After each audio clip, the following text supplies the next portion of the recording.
Hola a todas y todos, muy buenos días a toda la gente que nos ve en el interior de la República, a nuestras compañeras y compañeros de las WOPSIs, a nuestros amigos y compañeros también de nivel central, muy buenos días. Y bueno, dando continuidad a las exposiciones en lo que ha sido una excelente semana del adulto mayor a través de este espacio, pues el día de hoy vamos a presentar un tema que me parece que es interesante e importante, que es el erotismo en las personas adultas mayores.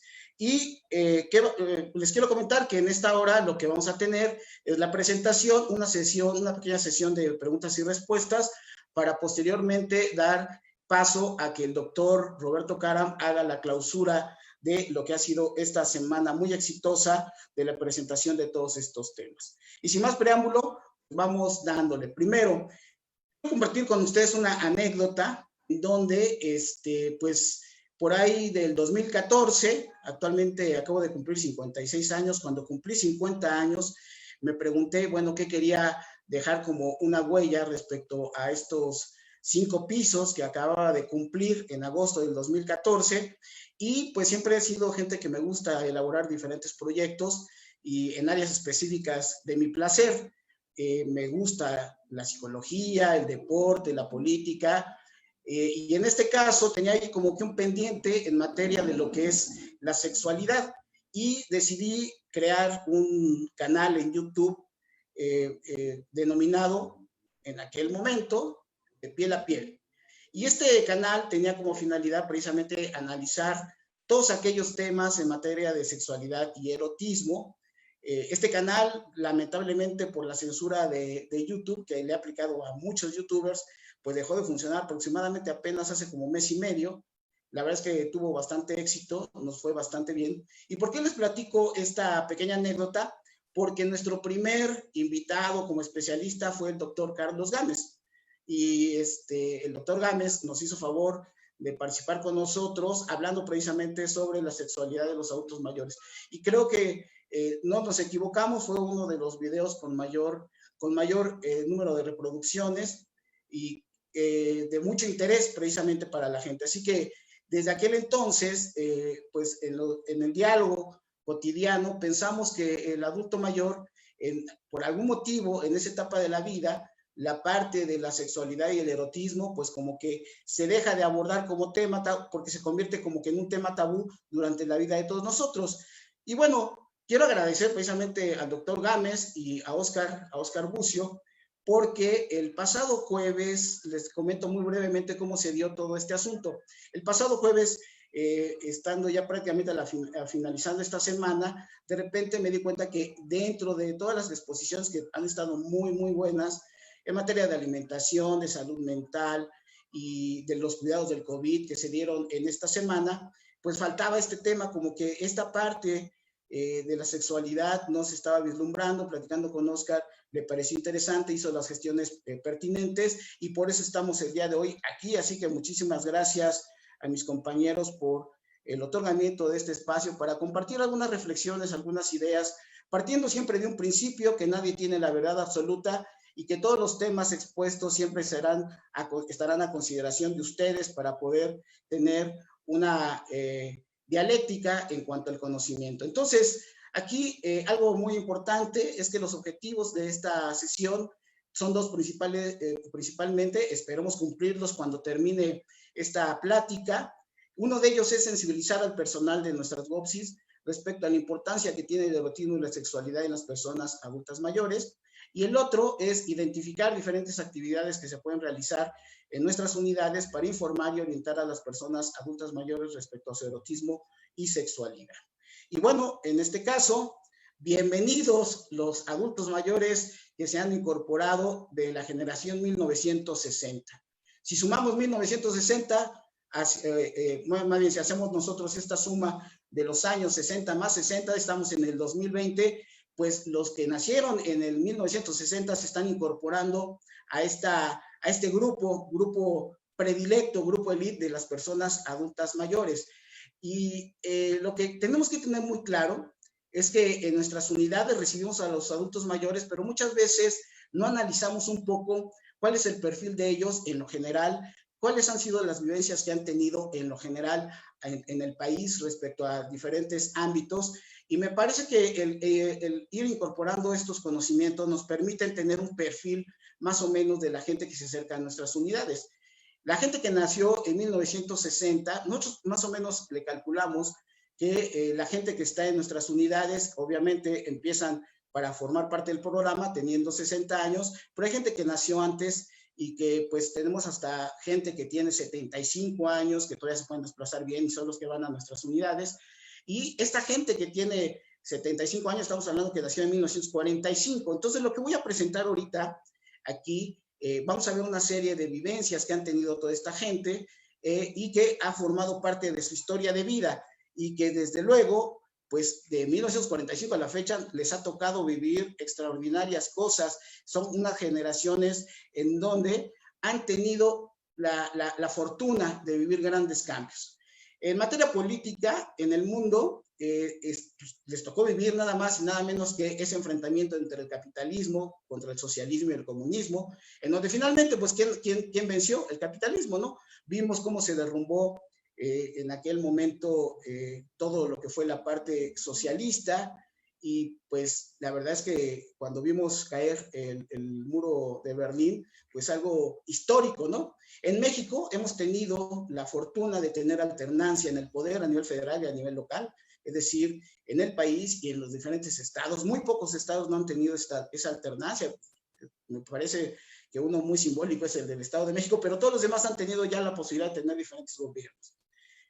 También en este ámbito político, es una generación que le tocó vivir y explorar la creación de los diferentes derechos para diferentes grupos vulnerables. Al ratito vamos a hablar de los derechos sexuales y reproductivos. En materia económica, pues la gente que nació en estas fechas, y un poquito yo voy a cumplir, bueno, ya cumplí 56 años, o sea, ya me tocó parte todavía como infante de vivir ese 6% de aquellos años de crecimiento en los 70s. Y bueno, pues este devenir del país en materia económica hasta ahora que pues lamentablemente no vamos a poder crecer, pues por toda la situación de la pandemia y otros factores, pero también en este sentido, estas generaciones hemos vivido bajo estas condiciones. La globalización la hemos vivido de manera intensa todas estas generaciones, crisis recurrentes internacionales y nacionales en materia económica, digo, nos han tocado la del 98, en México nos tocó aquella de Salinas, ¿no? Donde ya estábamos todos pensando que éramos del primer mundo y todo, y entonces estos factores en materia económica también los hemos vivido. En cuanto a la parte social, desde luego que fue simbólico para estas generaciones los movimientos estudiantiles, la abolición de las dictaduras en América Latina, en algunas de una manera violenta, en otras de una manera pacífica, la inclusión de las mujeres en la vida pública y productiva en el mundo y en México. Esto creo que es uno de los movimientos sociales más importantes de la humanidad, porque ahí cambió el derrotero del mundo y del propio país con la incorporación de las mujeres, que además no es que fueran concesiones, fue una lucha permanente de ellas, y esto cambió de manera muy importante, y vamos a ver también que en el ámbito del erotismo y la sexualidad, esta incorporación abrió muchas vetas de oportunidad. En materia cultural, la colonización de los países pues poderosos en esa cultura que nos dejaron caer, por ejemplo, en México, ¿no? El plantear desde Hollywood toda una línea cultural de las películas que pues teníamos que ver, y toda esta culturización de parte de los países poderosos, y nosotros con nuestro gran vecino, pues que se vino dando. Por ejemplo, pues yo que me acuerde, pues los McDonald's y las pizzas no formaban parte de nuestra dieta, y en algún momento empezaron de manera fundamental a incorporarse en nuestra comida cotidiana. Por cuestiones deportivas, a mí me tocó ahí por los 90s estar en Rusia en alguna actividad deportiva, y vi cómo surgió el primer McDonald's, estando todavía Rusia como país, bueno, en aquel momento la URSS, como país socialista, y vi cómo fue culturalizado precisamente por los gabachos, ¿no? Ahí con su primer McDonald's. Otro de los importantes asuntos fue en la parte cultural, fue esta parte de lo que fue el individualismo versus colectividad. Nosotros teníamos una situación diferente en el país, en donde la parte colectiva, pues todos nuestros pueblos indígenas, en donde las decisiones se hacen de manera colectiva y teníamos un poquito más de solidaridad. Bueno, pues con todos estos cambios, el individualismo se hizo presa principalmente en las grandes urbes, entonces algo también en esa parte cultural se modificó. Y desde luego que en materia económica nos llevó a una visión más del tener más que del ser, que hasta la fecha ha perdurado. En materia del modelo de educación, fue una educación estandarizada, con sus pros y sus contras, todos estos factores, siempre lo vamos a ver, todos estos factores que han vivido estas generaciones, en algún momento pues tienen sus implicaciones en la manera como abordamos nuestro erotismo y nuestra sexualidad, y les voy a explicar por qué. En materia tecnológica, estas generaciones, pues es que ha sido impresionante lo que hemos construido como humanos en estos 60 años. Ha sido, yo creo que el derroche de inteligencia, lo que ha generado el ser humano con todo lo que ahorita vamos a ir relatando. Por ejemplo, de la máquina de escribir a los teléfonos inteligentes, yo recuerdo a muchos escritores que cuando llegaron las computadoras en la época de los 80, de los 90, decían, no, yo estoy acostumbrado a escribir en mi máquina, ¿no? En mi máquina Olivetti, yo de ahí no salgo. Ya en el caso muy concreto, en un teléfono inteligente como este, ¿no? En un teléfono inteligente tenemos nuestra vida prácticamente, ahí está nuestros bancos, está nuestra información, todas las redes sociales, en fin. Esta parte ha sido medular. Pasamos del Telegram al Twitter, del correo postal a Facebook, pasando por el correo electrónico, de los discos de acetato y cassette al Spotify. Imagínense, yo a mi nieta luego le he enseñado, pues yo tengo y conservo varios discos de acetato, y pues como una parte de una pequeña investigación se los he enseñado, y pues se queda viendo y dice, no sé para qué sirve, no sé qué es este objeto, ¿no? Y desde luego que, bueno, imagínense cargar 1000 canciones en discos de acetato, pues cuántos discos formarían parte de esa colección, y además el volumen no solamente de tamaño, sino también de peso. Y ahora con Spotify tenemos nuestra lista y podemos escuchar cualquier cantidad. Me acuerdo cuando Apple, así de manera muy gloriosa, sacó el iPod, ¿no? En donde decían, pues puedes tener aquí 1000 canciones. Ahora no es necesario ni siquiera ese aparato, quedó rebasado. De la TV análoga a la TV digital y YouTube, entonces esa televisión análoga que en aquel momento, cuando uno veía los programas en blanco y negro, y que veía uno las escenografías que pues eran armadas ahí con madera y todo esto, pues ahora está en YouTube, que tenemos la posibilidad de tener nuestra pantalla verde y que podemos montar ahí cualquier cantidad de imágenes, como si estuviéramos simulando, si estuviéramos en una parte de Europa, por ejemplo, ¿no? O prácticamente caminando en el agua. Es decir, toda esta tecnología ha avanzado de manera muy importante. De los cines y teatros a Netflix y otras plataformas. Yo recuerdo que cuando teníamos en este momento la situación ahí con los cines, aquí en la Ciudad de México había cines de 3,000, de 5,000 personas. O sea, era impresionante. Tenemos todavía un teatro, el Teatro Metropolitan, de más de 1,000 personas. Entonces, estamos hablando de que realmente toda esta parte de lo que es la parte cultural, pues también se ha visto afectada la industria del entretenimiento, pues ahora con Netflix, que ya podemos ver obras de teatro ahí, y como ahora con las pandemias, hemos visto muchos espectáculos en todas estas plataformas. Entonces, todos estos avances tecnológicos también han sido muy relevantes. Y en materia de erotismo y sexualidad, pues que hemos vivido estas generaciones, estas personas adultas mayores, en los 70s, pues el amor libre, ¿no?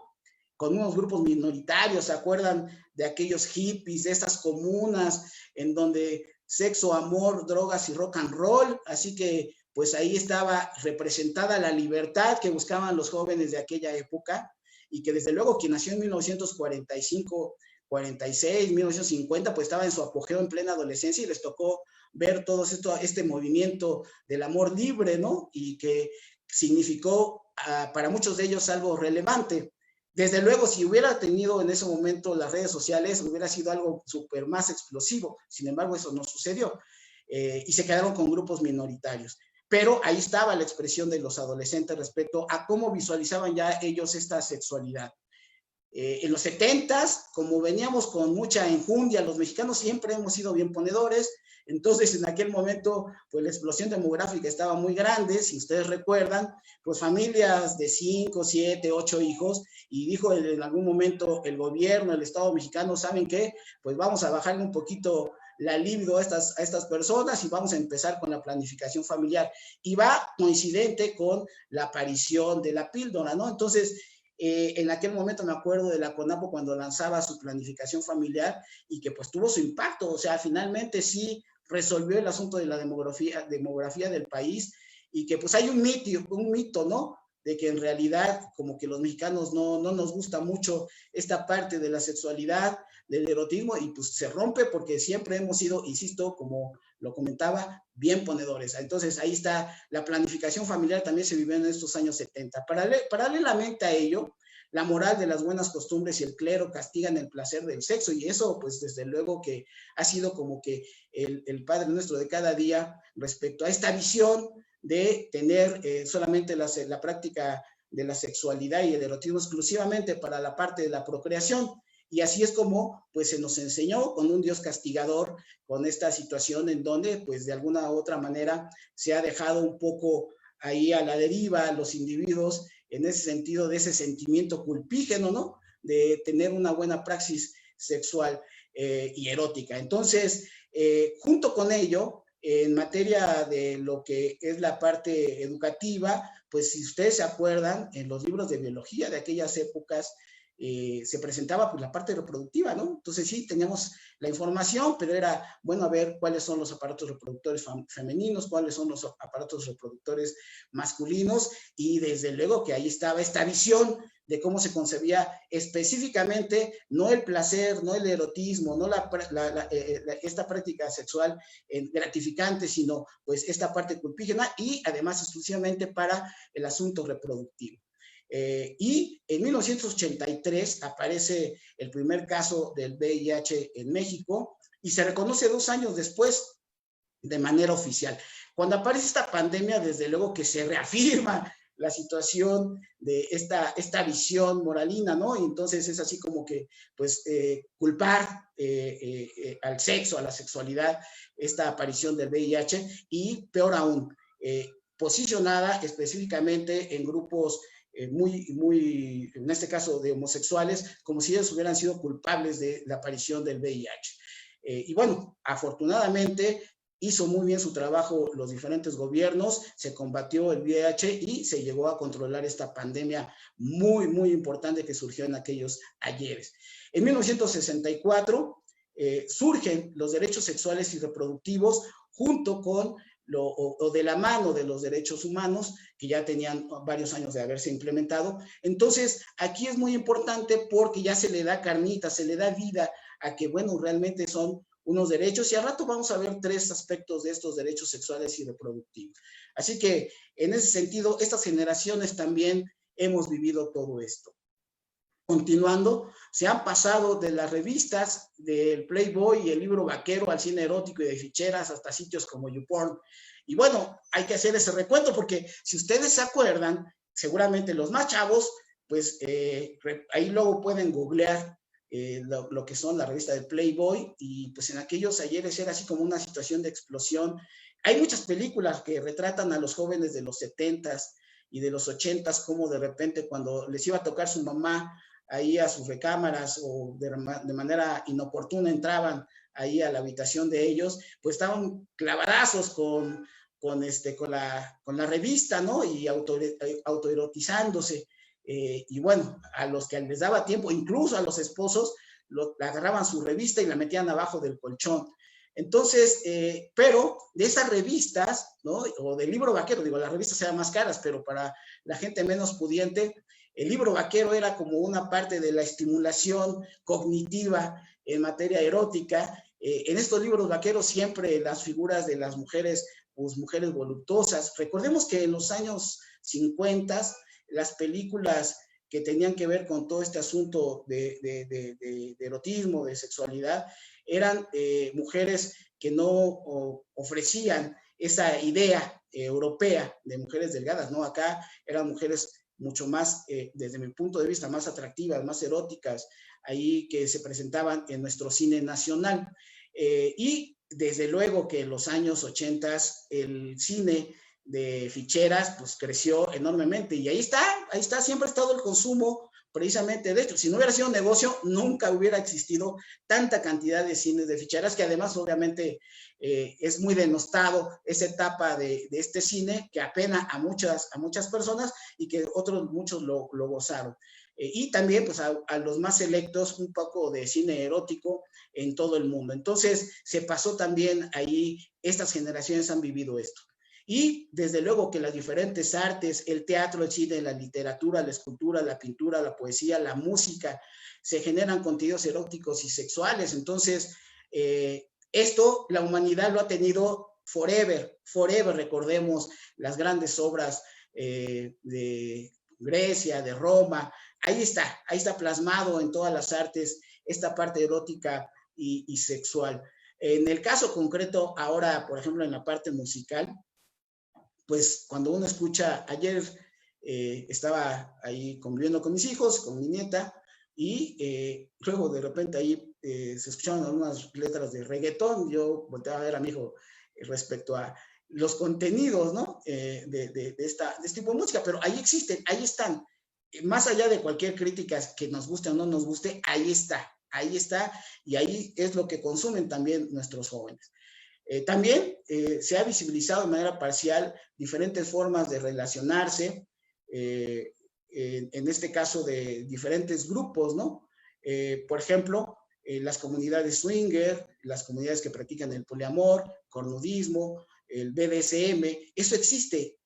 A veces desde la moral y desde la doble moral, de repente como que se quiere ignorar de que estos subgrupos de personas existen, pero el ignorarlo no quiere decir que no existan y que están ahí y que están presentes y además en todo el país. Así que estos grupos han encontrado una forma de relacionarse de forma diferente a lo que son las relaciones de pareja tradicionales, desde el matrimonio hasta una convivencia sin tener firmado ningún convenio legal o ante la parte religiosa. Si nosotros nos damos cuenta cómo ha venido evolucionando, yo me acuerdo en aquellos 70s lo que era la estigmatización de las mujeres que tenían hijos solas, ¿no? Madres solteras, o sea, era una estigmatización terrible, y ahora es lo más común. Es decir, ha habido toda esta evolución en materia de valores y de forma de visualizar la vida de las personas, y esto que son estos subgrupos que tienen este tipo de praxis sexuales, ahí están y ahí forman parte de toda esta historia y todas estas generaciones lo han vivido. En muchos de los países de los estados del país perdura la moral de las buenas costumbres y la doble moral. Eso también es cierto, digo, más allá de que estemos de acuerdo, ¿no? Eso existe, ahí están muchos estados, no quiero particularizar con ninguno, pero esta situación queda en evidencia. Hemos encontrado un montón de videos, por ejemplo, de gente que se dedica a la política y que por un lado están ahí con posicionamientos en las cámaras de diputados o de senadores con un discurso conservador y por el otro lado le sacan su video haciendo fiestas personales con mujeres y todo esto. Entonces, siempre ha existido esto y desde la época antigua de este país, la doble moral ha formado parte de nuestra sociedad, pero lo más grave es que pues esto ha generado una serie de atavismos. Y uno de los principales estados que actualmente ha ido avanzando es la Ciudad de México, y es el epicentro donde la diversidad sexual cuenta con un respaldo legislativo. Eso se tiene que reconocer, porque además no solamente es un reconocimiento al interior del país, sino a nivel mundial, en donde siendo una de las principales urbes del mundo, que además tenemos que tener muy, muy claro que ciudades como la Ciudad de México, Guadalajara, Monterrey, Puebla, son grandes urbes que tienen un reconocimiento a nivel mundial y que, bueno, se trata de estar a la vanguardia en muchos de los sentidos. Y también en la Ciudad de México las mujeres cuentan con el derecho a decidir sobre sus propios cuerpos. Esto que está ligado a lo que se denomina la despenalización del aborto, y hay toda una discusión al respecto. y todas estas visiones encontradas, porque pues eso somos un país diverso, somos muchos Méxicos, tenemos muchas formas de ver la vida, pero ahí está, esto existe y ahí está.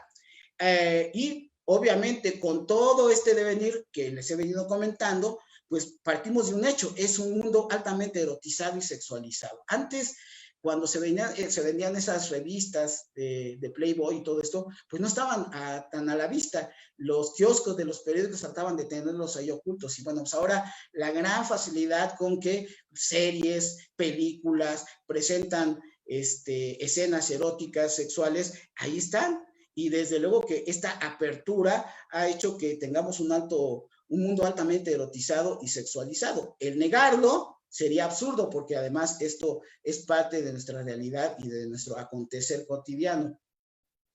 Y a pesar de que esto existe en la vida cotidiana, esta parte del erotismo y la sexualidad, pues no sé por qué en las personas adultas mayores se ha convertido en un tema tabú. O sea, entiendo que la sexualidad y el erotismo en este país es un tema tabú, pero en los adultos mayores se ha hecho como que algo que partimos de una lógica que no corresponde. Es decir, venimos de tener una vida productiva en todos los sentidos y también de la praxis sexual y erótica, y en algún momento como que, chin, ya llegó la menopausia, es prácticamente ya se cerró esta fábrica, ya prácticamente tenemos que alejarnos de esta vida pecaminosa y todo esto, lejos de ver, como dicen por ahí algunas mujeres, que me da mucho gusto cuando plantean estas cosas, y bueno, ya se cerró esta fábrica, pero se abrió un espacio de diversión, ¿no? Porque pues, obviamente ya se dejan de tener toda esta situación de la menstruación, la posibilidad de procreación. Entonces, esta situación, por algún motivo, la sexualidad en los adultos mayores es un asunto tabú. De hecho, si ahorita hiciéramos un pequeño ejercicio en donde les digo, a ver, pensemos en nuestros padres o nuestros abuelos que pues tienen una praxis sexual y erótica, ¡boom!, inmediatamente entraría así como que nuestra mente, no, eso no puede ocurrir con mis papás, eso no puede ocurrir con mis abuelos, cuando es una situación de carácter normal.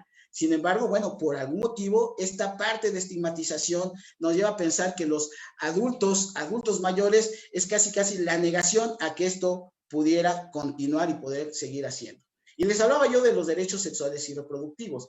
Y en ese sentido, vamos a revisar estos tres, digo, son muchos más, pero quiero revisar estos tres rápidamente. Ejercer la sexualidad de manera independiente a la reproducción, exclusivamente.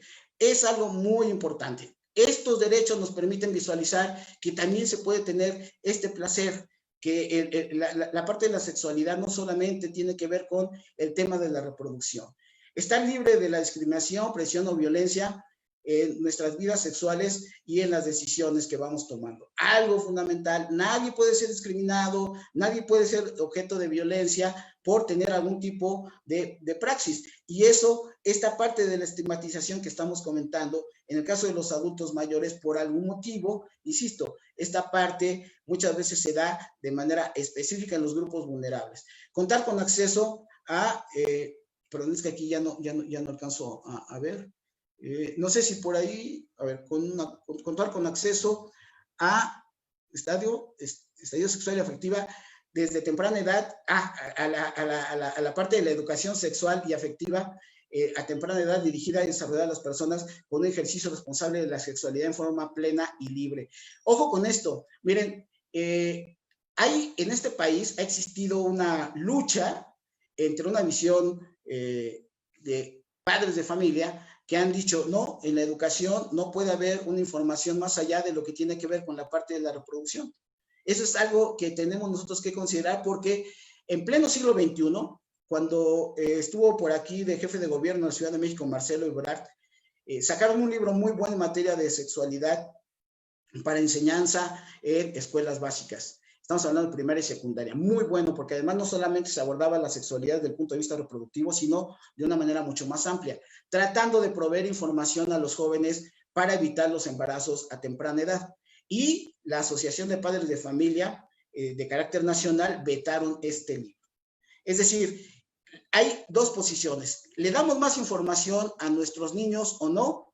Y quienes piensan lo contrario. Y desde luego que estos vetos, que esta visión de ver la vida, yo siempre pongo como ejemplo de manera muy concreta. Si tenemos tantos altos índices de embarazos a temprana edad, quiere decir que no ha funcionado la manera de tratar de ocultar lo existente. Entonces tendríamos que vertir más información. Sin embargo, ahí ha estado este debate, pero forman parte de los derechos sexuales y reproductivos que tendríamos que estar, en este caso, garantizándole a las personas. Bueno, en este caso, todo lo que hemos vivido en lo individual y colectivamente en el contexto de nuestra sociedad ha determinado nuestra vida erótica y sexual. Sería una pregunta, y desde luego que la respuesta es que sí. Por eso es que quería hacer este pequeño recuento de cómo la generación de los 60, los nacidos en 1960 o antes, pues ha vivido todo esto en diferentes formas. E insisto, hay diferentes Méxicos y no es lo mismo nuestro Centro de Seguridad Social de Aguascalientes a nuestro Centro de Seguridad Social de la Unidad de Independencia, o incluso en la propia Ciudad de México, el Centro de Seguridad Social Independencia con el de la Unidad Morelos. Claro que son diferentes y claro que hay diferentes poblaciones, pero en lo general hemos vivido estas generaciones todo esto que hemos estado comentando y forman parte de nuestra personalidad desarrollada y la manera como hemos abordado nuestra sexualidad y erotismo. Por ejemplo, esta foto, piénsenlo así, ¿qué es lo que les mueve? ¿Cómo visualizan este beso? ¿Es un beso cariñoso? ¿Es un beso pasional? ¿Es un beso erótico? ¿Cómo lo ven ustedes? ¿Cómo lo pueden observar? Y esta parte de cómo nosotros nos hemos desarrollado en este contexto de este país, en los contextos de nuestro municipio, de nuestro estado, del país, desde luego que han marcado la manera como en nuestra personalidad se ha arraigado la forma de ver el erotismo y la sexualidad. La pregunta sería, ¿en nuestras WOPSIs son espacios erotizados y sexualizados? Les pido que vean las fotos de estos adultos mayores bailando. ¿Qué podemos pensar nosotros? ¿Sí son espacios erotizantes y sexualizantes?